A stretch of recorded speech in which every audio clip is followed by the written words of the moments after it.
हम स्टार्ट कर रहे हैं आज का टॉपिक जो हमारा था कार्बोहाइड्रेट्स। पहले हम देखेंगे कि कार्बोहाइड्रेट्स होते क्या हैं। ये जो होते हैं ये बहुत ज़्यादा मतलब पॉलीहाइड्रोक्सी बहुत ज़्यादा हाइड्रोजन वाटर के मॉलिक्यूल्स के साथ मिलके बने होते हैं। ये दो कैटेगरीज में हम इनको कैटेगराइज कर सकते हैं, अल्डिहाइड्स और कीटोन्स। ये दो अलग अलग चीज़ें हैं। अल्डिहाइड और कीटोन में इसको सेपरेट कर सकते हैं। और इसमें क्या होता है, 3 कार्बन एटम्स होते हैं हमारे पास, और ये उन प्लांट्स में पाए जाते हैं जो फोटोसिंथेसिस करते हैं। वो तो फोटोसिंथेटिक प्लांट्स जो होते हैं उनमें ये होते हैं। और मेनली जो कार्बोहाइड्रेट्स में सिर्फ 3 चीज़ें होती हैं, कार्बन, हाइड्रोजन और ऑक्सीजन। और उसकी रेशो क्या होती है, कार्बन 1, हाइड्रोजन 2, ऑक्सीजन 1।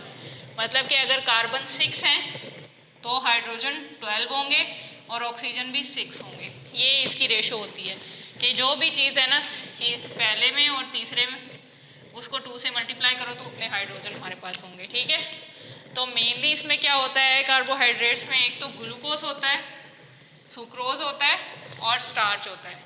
हम इनके सोर्सेज देख लेते हैं। तो वो सोर्स क्या है, प्लांट ही है, वो प्लांट जो फोटोसिंथेटिक होते हैं। ठीक है, जिसमें फोटोसिंथेसिस हो रही होती है और ये डिस्ट्रीब्यूट कर रहे होते हैं वाइडली प्लांट्स की डिफरेंट वैरायटीज़ में, जिसमें कार्बोहाइड्रेट्स मेनली पाए जाते हैं। जिसमें भी ग्लूकोज होगा, सुक्रोज होगा या स्टार्च होगा, उसमें कार्बोहाइड्रेट्स लाजमी होंगे। तो हम इनकी फिर क्लासिफिकेशन फर्दर देख लेते हैं। तो 3 टाइप्स की क्लासिफिकेशन होती है, मोनोसेक्राइड्स होते हैं, डाइसेक्राइड्स होते हैं, ओलिगोसेक्राइड्स उसको कहते हैं, और पॉलीसेक्राइड्स होते हैं। मोनोसेक्राइड नाम से ही जाहिर हो रहा है, मोनो का मतलब है 1, एक। ओलिगो को हम डाई भी कहते हैं तो उसका मतलब है 2, और पॉली का मतलब है मैनी, बहुत सारे। ठीक है, इसमें बहुत सारे होंगे, इसमें 2 से 3 होंगे, इससे ज़्यादा नहीं होंगे, और इसमें सिर्फ एक होगा। और उसमें क्या होगा, ये सिंपल शुगर्स होते हैं मोनोसेक्राइड्स जो होते हैं, और ये हाइड्रोलाइज नहीं हो सकते, मतलब इसमें और वाटर की एडिशन नहीं हो सकती, हाइड्रोलाइज नहीं हो सकते। इसका जो फॉर्मूला होता है वो ये होता है C.H2O और N का मतलब है, यहाँ पे कुछ भी लगा सकते हैं, 2 लगा सकते हैं, 3 लगा सकते हैं, 4 लगा सकते हैं, वो नंबर ऑफ एटम्स होता है। तो इसकी एग्जांपल में हमारे पास मेनली ग्लूकोज आ जाता है, जिसका फॉर्मूला है C6H12O6, बायोकेमिस्ट्री में पढ़ा होगा। और ये क्या होता है, ये ब्लड शुगर होता है। ब्लड शुगर इसलिए होता है कि क्योंकि ये ह्यूमन्स में पाया जाता है, ह्यूमन्स के ब्लड में पाया जाता है, जिसको हम कहते हैं इंसुलिन। ठीक है, इंसुलिन हमारे अंदर प्रोड्यूस भी हो रही होती है और ब्लड में एज अ ग्लूकोज भी होती है। शुगर है ना, इंसुलिन भी। और फ्रुक्टोज क्या है, फ्रुक्टोज का भी फॉर्मूला सेम C6H12O6 है। और ये क्या है, फ्रूट शुगर, जो हमारे फ्रूट्स में पाई जाती है वो वाली शुगर, उसको हम फ्रुक्टोज कहते हैं। जो हमारे ब्लड में पाई जाती है उसको हम ग्लूकोज कहते हैं। और पेंटोज क्या है, पेंटोज है 5 कार्बन वाली, ये भी एक शुगर होती है पेंटोज शुगर। तो ये 5 कार्बन वाली होती है और इसका फार्मूला है C5H10O5। क्लियर हो गया मोनोसेक्राइड्स। उसके बाद है डाइसेक्राइड्स, ओलिगोसेक्राइड। इसमें क्या होता है, इसमें भी कार्बोहाइड्रेट्स ही होंगे और इसमें कम्बिनेशन में होंगे 2 से 3 मोनोसेक्राइड्स होंगे। मोनोसेक्राइड्स होंगे तो वो मिलके डाइसेक्राइड्स बनाते हैं। अगर 2 होंगे तो डाई, 3 होंगे तो ट्राइसेक्राइड बनाएंगे। इसी तरह 4 होंगे तो टेट्रासेक्राइड्स, इस तरह चलते जाएंगे। पेंटासेक्राइड, और जैसे आप लोगों ने पढ़ा होगा बायोकेमिस्ट्री में, वो सारे ये पेंटा, हेक्सा, हेप्टा, ऑक्टा सारे पढ़े होंगे आपने, ये प्रीफिक्सेस। इस तरह क्या होता है, डाइसेक्राइड्स में जो होता है 2 मोनोसेक्राइड्स कंबाइन होते हैं ग्लाइकोसाइडिक लिंकेज के साथ। एक लिंक बनता है उनके दरमियान में, उसको हम ग्लाइकोसाइडिक लिंकेज कहते हैं। अब वो अल्डिहाइडिक भी हो सकता है, वो कीटोनिक भी हो सकता है, तो उससे हमें पता चलता है।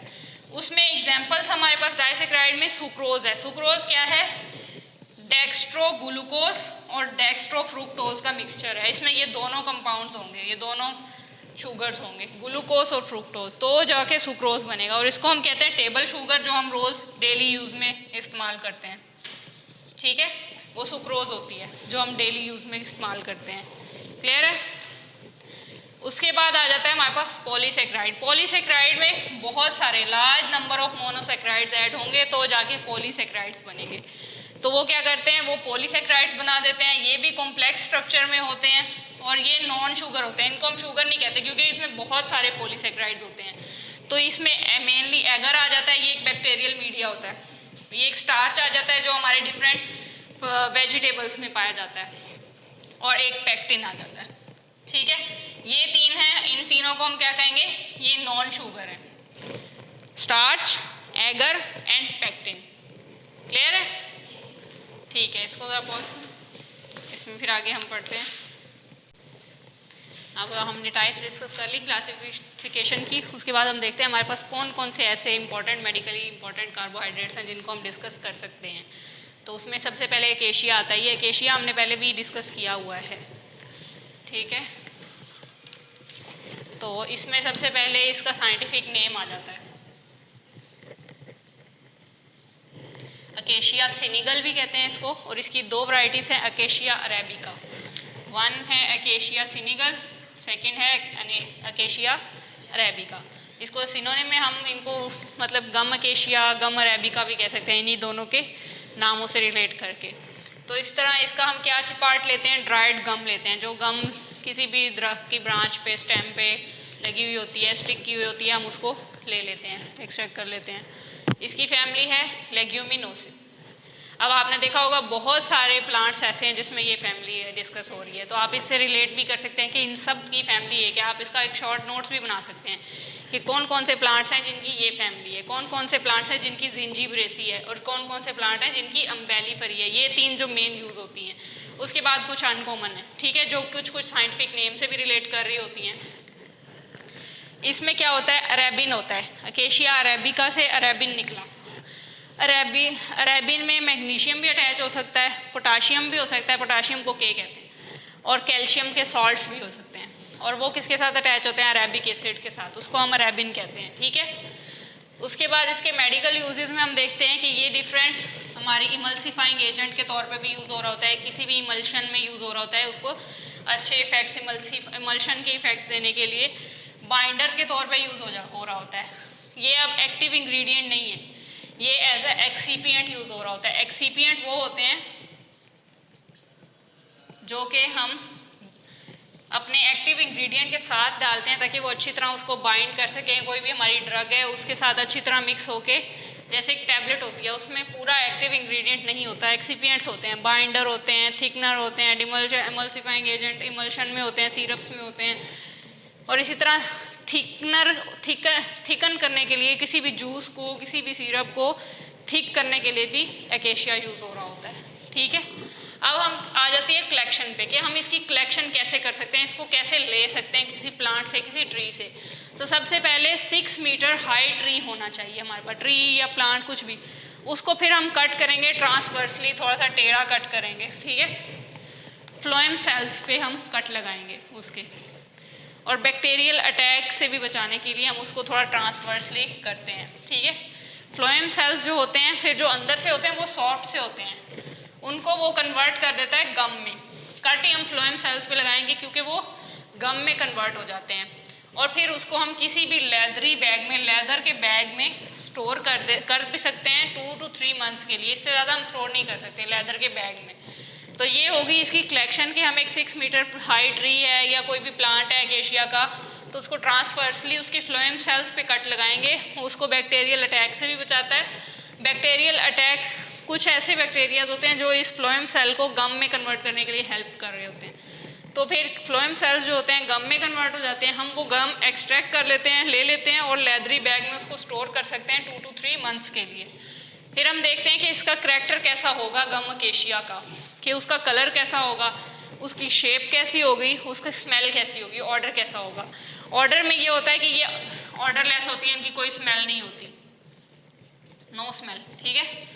और इसका डायमीटर क्या है, 1 to 3 इन डायमीटर, कि ज़्यादा बड़ी नहीं होती, छोटी छोटी राउंड भी हो सकती हैं, ये थोड़ी कोरस भी हो सकती हैं इस तरह।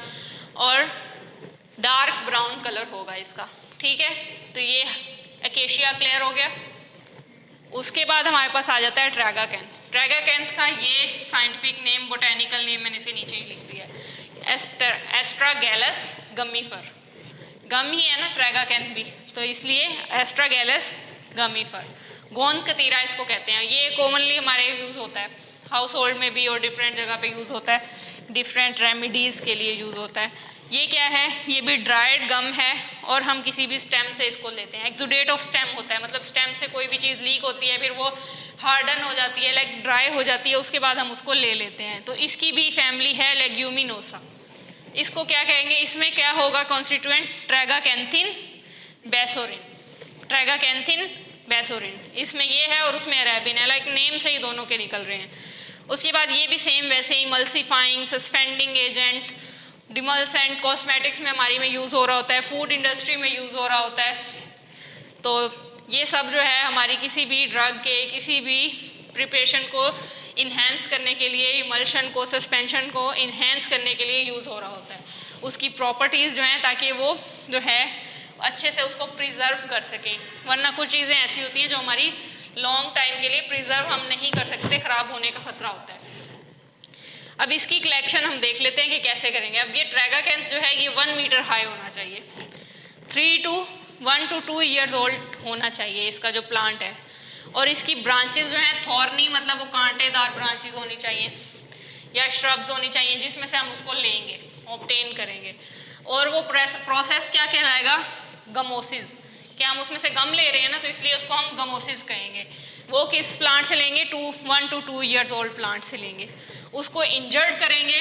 जो उसके इंटरनल लेयर है उसको हम कहेंगे पिथ, वो नरम सी होती है किसी भी प्लांट की, इंटरनल स्टेम की इंटरनल लेयर। उसको जब हम कट करते हैं तो वो कन्वर्ट हो जाती है, कुछ अरसे में ही गम में कन्वर्ट हो जाती है। और वो गम में कन्वर्ट होके वाटर के साथ उसको एब्जॉर्ब कराएंगे तो वो स्वेल हो जाएगी। वो फिर क्या करता है, प्लांट जो है उस गम को बाहर फेंक देता है, थ्रो कर देता है अपनी आउटर लेयर की तरफ, आउटर सरफेस की तरफ। हम इनर लेयर पे इंजर्ड करेंगे, इंटरनल लेयर जैसे एक प्लांट की अंदर वाली लेयर इंजर्ड करेंगे, उस पर पानी डालेंगे तो वो स्वेल होके बाहर की तरफ निकल आएगी। फिर हम उसको ले लेंगे और इस रिएक्शन किस वजह से होगा, एयर की वजह से होगा। जो हमारी हवा होती है उसकी वजह से एक रिएक्शन होगा और जो गम होगी वो हार्ड हो जाएगी, खुश्क हो जाएगी, उसमें से जो पानी है वो इवेपोरेट हो जाएगा, तो वो गम बन जाएगी। समझ आई कि उसमें जो था केशिया में 6 मीटर हाई ट्री था और इसमें जो है 1 मीटर हाई है। इसमें क्या है, उसकी थॉर्नी ब्रांचेज हैं, कांटेदार ब्रांचेज हैं या श्रब्स हैं जिसमें से हम उसको ले रहे हैं। और वो 1 से 2 साल बड़ा होना चाहिए प्लांट। और उसका प्रोसेस को क्या कहेंगे, गमोसिस कहेंगे हम। और क्या करेंगे, हम उस प्लांट को इंजर्ड करेंगे, उसकी अंदर वाली लेयर को, इंटरनल लेयर को उसकी को इंजर्ड करेंगे, जिसको हम कह रहे हैं पिथ। उसके बाद वो पिथ जो है कन्वर्ट हो जाती है गम में। गम में कन्वर्ट कैसे होती है कि हम वाटर उसमें एब्जॉर्ब करवाते हैं तो वो स्वेल हो जाती है और वो जो गम है वो बाहर निकल आती है। वो जो प्लांट है उसको बाहर की तरफ थ्रो कर देता है, उस पर प्रेशर कर देता है बाहर की तरफ, आउटर सरफेस की तरफ। वो रिएक्शन क्यों हो रहा है, वो एयर की वजह से रिएक्शन हो रहा है, जो हमारा एटमॉस्फेयर है, हमारी हवा है, उसकी वजह से। और वो गम हार्ड हो जाती है, उसमें से वाटर फिर एवेपोरेट आउट हो जाता है। तो इसका भी कलर पेल येलो है और ऑफ वाइट है। ये डार्क ब्राउन थी, ये पेल येलो और ऑफ वाइट। और ये इसका प्रोसेस इंसिजन की तरह ही है, टाइप ऑफ इंसिजन है, और ये भी ऑर्डरलेस होगी। क्लियर हो गया? ठीक है, इसके बाद हम डिस्कस करते हैं आगे अगली नेक्स्ट टाइप। ठीक है, अब हमने केशिया और ट्रैगाकैंथ पढ़ लिया। अब हमारा तीसरा है एगर। इसके बाद स्टार्च है, स्टार्च लास्ट है, उसके कुछ प्रिपरेशन स्टेप्स हैं। एगर है, एगर का जो साइंटिफिक नेम है वो क्या है, गैलिडियम कार्टिलेजिनम। ठीक है, और इसको हम जापान एगर भी कहते हैं, ये जापानी एगर। ये क्या होता है, ड्राइड हाइड्रोफिलिक कॉम्प्लेक्स होता है। हाइड्रोफिलिक का मतलब होता है जिसमें वाटरी सब्सटेंसेस हो। ठीक है, हाइड्रोफिलिक। अगर हाइड्रोफोबिक हो तो वो होता है जिसमें हाइड्रो वाटर नहीं होता। तो इसकी फैमिली इसके नेम से ही है, गिलिडिएसी। ठीक है, और इसमें एगर के नेम से ही इसके कॉन्स्टिट्यूएंट्स हैं, एगरोज, एगेरोपेक्टिन। ठीक है, एगरोपेक्टिन। और इसमें भी सेम मोस्टली वही हैं, इमल्सीफाइंग, कैथार्टिक, डिमल्शन, जो हम 3-4 दिन से पढ़ते ही आ रहे हैं कि कैथार्टिक है। न्यूट्रिएंट मीडिया में मोस्टली ये यूज़ होता है एगर।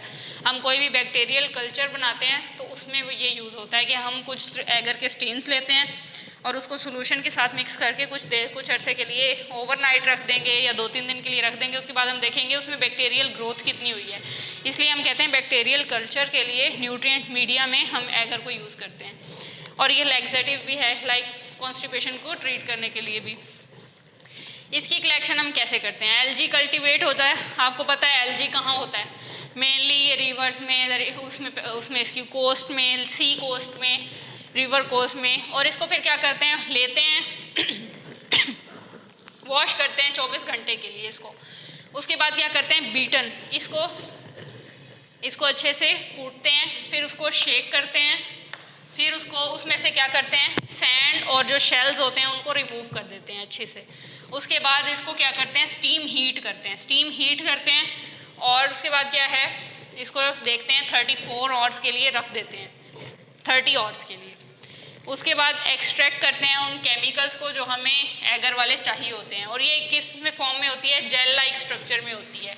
इसको 30 आवर्स के लिए रख देंगे तो उसके बाद हम उसमें से इजीली केमिकल एक्सट्रैक्ट कर सकेंगे, और वो जेल लाइक स्ट्रक्चर होता है, उस जेल को फिर हम फ्रीज़ करते हैं। फ्रीज़ इसलिए करते हैं कि उसमें से वाटर रिमूव हो जाए, आइस ब्लॉक बन जाता है एक एगर का। फिर उसको हम फिर तोड़ते हैं, क्रश करते हैं और उसको मेल्ट होने देते हैं। जब वो आइस ब्लॉक टूटता है और वो मेल्ट होता है, फिर उसको हम एक वैक्यूम रोटरी सीव, ये एक छलनी से ना गुजार के, जिसमें हवा नहीं होती, वैक्यूम हवा नहीं होती, फिल्टर करते हैं, तो उसमें से हमें एक एगर का फ्लेक मिल जाता है। वो प्योर एगर होता है, उसमें से वाटर भी रिमूव हो जाता है क्योंकि हम उसको फिल्टर करते हैं ऐसी जगह से जहाँ हवा ना, हवा होगी तो वो पानी मेल्ट होगा, तो उसमें से जो भी होता है, जितना भी एगर होता है वो हमारे पास कलेक्ट हो जाता है। समझ आ गई? एलजी हम कल्टीवेट करते हैं कोस से, उसको 24 घंटे के लिए वॉश करेंगे, फिर उसको बीट करेंगे, शेक करेंगे, उसकी सैंड और उसमें कोई भी शेल्स हैं, सी शेल्स हैं, वो रिमूव हो जाए अच्छे से। उसके बाद उसको स्टीम हीटर में मूव करेंगे और उसको रख देंगे 30 घंटे के लिए। फिर उसमें से केमिकल्स को एक्सट्रैक्ट करेंगे, वो जेल लाइक स्ट्रक्चर में होंगे, उस जेल को फिर हम फ्रीज़ कर देंगे। फ्रीज़ करने के बाद उसमें से वाटर रिमूव हो जाएगा, आइस ब्लॉक एक बन जाएगा एगर का, और वो एगर को फिर हम क्रैश करके मेल्ट करेंगे जब, फिर उसको फिल्टर में से गुजारेंगे, वैक्यूम रोटरी सीव होगी हमारे पास एक, उससे गुजारेंगे तो एगर का हमें पूरा एक फ्लेक मिल जाएगा। तो ये हमारे पास एगर की कलेक्शन हो गई, और उसमें हम देख लेते हैं कि उसका कलर क्या होगा। कलर एगर का हमेशा ट्रांसपेरेंट होता है, नज़र आता है बिल्कुल आर पार। और ये क्या होता है, फ्लैटेंड सा होता है, टफ होता है, मतलब जब ये थोड़ा सा पानी के साथ मिक्स होता है तो टफ होता है, थोड़ा सा हार्ड होता है, और ब्रिटल होता है, इजीली टूट जाता है जब ये खुश्क होता है, ड्राई होता है। और इसका भी बाकी दोनों की तरह ऑर्डरलेस, कोई इसमें ऑर्डर नहीं होता। पॉज करो।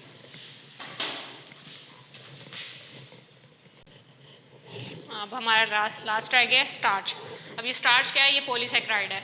एगर भी पॉलीसेक्राइड था, ट्राइगागैन भी पॉलीसेक्राइड था, और ये स्टार्च भी पॉलीसेक्राइड है। अब ये जो होता है, ये सीड लाइक ग्रेन्स होते हैं प्लांट के, ठीक है, सीड नहीं होते लेकिन सीड लाइक ग्रेन्स होते हैं जो प्लांट के, उसको हम स्टार्च कहते हैं। अब ये किस किस में आ जाता है, कॉर्न लाइक हमारी छली में आ जाता है, वीट हमारी गंदुम में आ जाता है, राइस हमारे चावलों में आ जाता है, पोटैटो टमाटर में भी आ जाता है। 4 चीज़ों में अब स्टार्च पाया जाता है, ठीक है। जो कॉर्न में होता है उसका बायोलॉजिकल ओरिजिन, बायोलॉजिकल सोर्स जो होता है वो जी मेज उसको कहते हैं, नाम उसका जो होता है।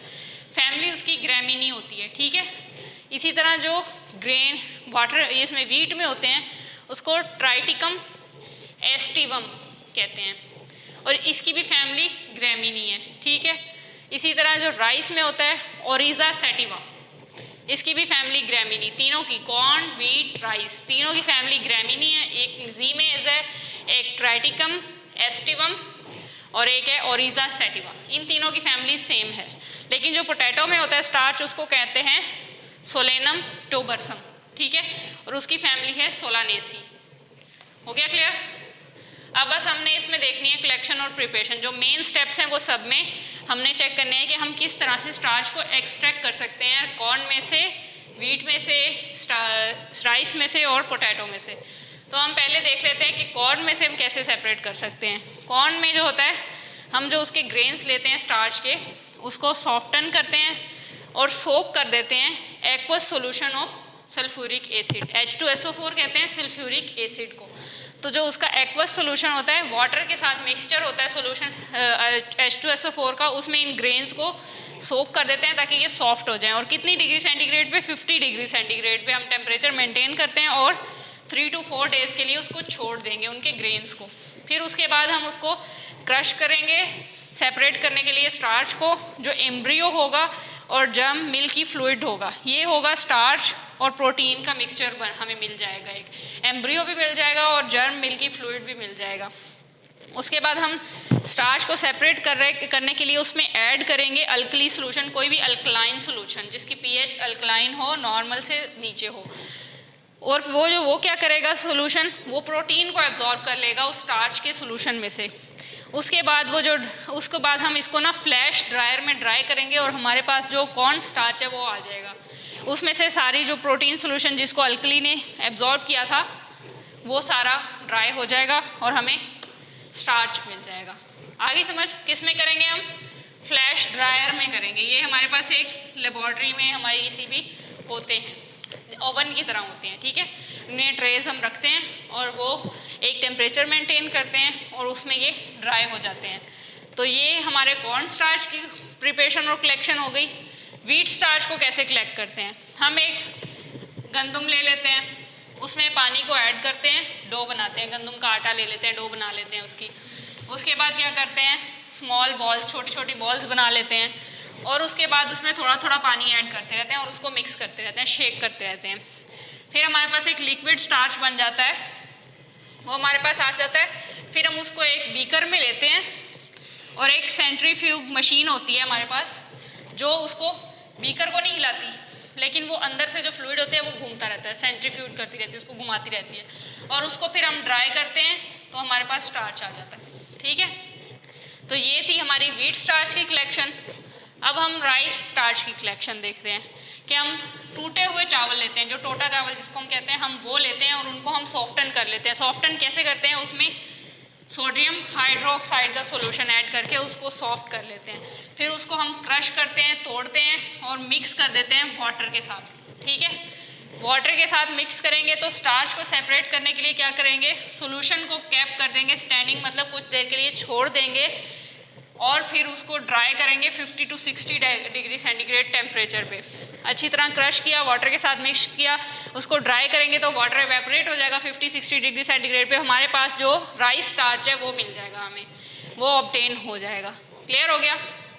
उसके बाद हम पोटैटो स्टार्च कैसे कर सकते हैं, सॉरी ये आलू में होता है, मैंने टमाटर कह दिया था, आलू में होता है, ठीक है। और क्या होता है, इसको हम आलू को पहले वॉश करते हैं, फिर उसको क्रश करते हैं सारा अच्छी तरह से, लाइक हम किसी भी उसकी मदद से, कद्दूकश की मदद से उसको क्रश कर सकते हैं, वैसे उसको क्रश कर सकते हैं। उसके सेलुलर टिश्यूज़ जो होते हैं, डेब्रीज होती हैं, उनको सेपरेट कर देंगे हम। उसके बाद रोटरी सीव, किसी भी सीव की मदद से पानी उसमें ऐड करेंगे ताकि पानी में कोई भी पार्टिकल्स और ना आए, बड़े पार्टिकल्स ना आए, कंटेमिनेशन ना हो। रोटरी सीव की मदद से हम वाटर ऐड करेंगे। उसको भी हम राइस स्टार्च की तरह थोड़ी देर के लिए छोड़ देंगे उसी पोजीशन में कि उसमें वाटर भी ऐड हुआ है और उसमें जो है पोटैटो भी है। फिर स्टार्च जो है वो सेपरेट हो जाता है उसमें से कुछ देर के बाद, जैसे नीचे बैठ जाता है। उसके बाद वो ड्राई करेंगे अच्छे से ओवन में, फ्लैश ड्रायर में, किसी भी चीज़ में, तो हमारे पास जो वाइट मटेरियल होता है वो स्टार्च होता है। लाइक आपने देखा होगा कॉर्नफ्लोर जो होता है वो स्टार्च होता है, ठीक है। तो इसी तरह हमारे पास ये स्टार्च ऑब्टेन हो जाता है कॉर्न से, व्हीट से, राइस से और पोटैटो। सिर्फ आपने सिंपल थोड़े से स्टेप याद करने हैं कि हम कॉर्न में क्या करते हैं, सॉफ्ट करते हैं और उसको H2SO4 में सॉफ्ट कर देते हैं, ठीक है, और उसका एक टेम्परेचर मेंटेन करके 3 से 4 दिन के लिए छोड़ देते हैं। लेकिन हम व्हीट स्टार्च में क्या करते हैं, हम एक डो बना लेते हैं और उस डो में फर्दर हम आहिस्ता आहिस्ता पानी ऐड करते रहते हैं और उस डो की बॉल्स बनाते रहते हैं। उसके बाद वो एक टाइम ऐसा आता है पूरा स्टार्च का जो है लिक्विड हमारे पास मिल जाता है, तो उसको हम सेंट्रीफ्यूज करके फिर ड्राई कर लेते हैं। नीचे वाले स्टेप सबके सेम होंगे कि हम उनको ड्राई करेंगे। हर किसी में अगर हम ड्राई करेंगे उसी के बाद हमें स्टार्च ऑब्टेन होगा कि उसमें से वाटर का जो भी मॉलिक्यूल्स हैं वो एवेपोरेट हो जाए। इसमें क्या करेंगे, हम टूटे हुए चावल ले लेंगे और फिर उसको NaOH में डाल देंगे। उधर हम सल्फ्यूरिक एसिड ले रहे थे कॉर्न में, राइस में NaOH ले रहे हैं, फिर उसको वाटर के साथ मिक्स कर रहे हैं और फिर उसके साथ कुछ देर के लिए उसको छोड़ रहे हैं, ड्राई कर रहे हैं 50 to 60 डिग्री टेम्परेचर पे। देन हमारे पास राइस स्टार्च आ जाएगा। इसी तरह पोटैटो स्टार्च है, पोटैटो को अच्छी तरह क्रश करेंगे, उसमें कोई भी बड़े लम्प्स ना हो, अच्छी तरह क्रश हो जाए, उसकी सेलुलर डेब्रीज सेपरेट हो जाएं। रोटरी सीव के थ्रू हम वाटर डालते रहेंगे, उसको थोड़ी देर के लिए छोड़ देंगे, उसमें से स्टार्च सेपरेट हो जाएगा। फिर उसको ड्राई करेंगे फ्लैश ड्रायर से, ठीक है। इन सब में हम ड्राइंग यूज़ होगी तो ही हमारे पास कॉर्न स्टार्च आएगा। फिर हम उसका करैक्टर देख लेते हैं कि कैसा है। वाइट मास स्टार्च होता है, और शेप जो है उसकी सही नहीं होगी, इरेगुलर होगी। ये शेप हमारी सही होगी क्रशिंग से, अच्छी तरह क्रश करके फिर हम उसको एक फाइन पाउडर में ले आएंगे। उसके बाद इसकी सॉल्युबिलिटी को हम चेक करेंगे, तो ये ठंडे पानी में इनसॉल्युबल होता है स्टार्च, और ये क्या करता है, एक कोलाइडल सॉल्यूशन बना देता है बॉयल करते। क्या होता है, हम अगर गर्म पानी में अगर हम स्टार्च डालते हैं, क्या होता है, वो सूप की तरह वो थिक हो जाता है और कोलाइडल सॉल्यूशन बन जाता है। तो वो हम डालते हैं इसीलिए कॉर्नफ्लोर के हमें सूप बनाना होता है, उसको थिक करना होता है, कोलाइडल सॉल्यूशन बनाना होता है जब वो बॉयल हो रहा होता है, ठीक है। उसकी विस्कोसिटी जो है थिक कर देता है। ये ठंडे में डालेंगे तो मिक्स नहीं होगा, गर्म में डालेंगे तो उसको थिक कर देगा, कोलाइडल सॉल्यूशन बना देगा, ठीक है। इसके केमिकल कॉन्स्टिट्यूएंट्स जो स्टार्च में मेनली होते हैं वो अमाइलोज है और अमाइलोपेक्टिन है। जैसे ट्रैगाकैंथ में वो एगर में एगेरोपेक्टिन था, इसमें अमाइलोपेक्टिन। मेन जो इसका केमिकल कॉन्स्टिट्यूएंट है वो अमाइलोज है, ठीक है। उसके बाद इसकी हम देख रहे हैं कि हम डस्टिंग पाउडर के तौर पे भी यूज़ करते हैं, टैबलेट्स की डस्टिंग के लिए भी यूज़ करते हैं, फिलर के तौर पे भी यूज़ करते हैं टैबलेट्स की, टैबलेट इंडस्ट्री में मतलब फार्मास्यूटिकल इंडस्ट्री में। डस्टिंग पाउडर एज हम घर में भी यूज़ कर रहे होते हैं। फ्राइंग अगर हमने करनी होती है तो हम अगर इसलिए इसको डस्ट इसको साथ मिक्स कोटिंग करते हैं कि ये टूटे ना कोई भी चीज़ हमारे पास। एंटीडोट का क्या है कि आयोडीन पॉइजनिंग में हमें स्टार्च नहीं लेना चाहिए, एंटीडोट होता है, वरना ये और ज़्यादा ख़राब कर देता है। ड्रग ऑफ चॉइस वो होती है जो अच्छी होती है, जो हमने लेनी होती है। एंटीडोट वो होता है कि हमने आयोडीन पॉइजनिंग में ये नहीं लेना, ठीक है। और बाकी इमल्सिफाइंग है और बाइंडर है, टैबलेट्स की बाइंडिंग में और उस सब में इस्तेमाल होता है। तो ये आज हमारा कार्बोहाइड्रेट्स कंप्लीट हो गया है। Any question?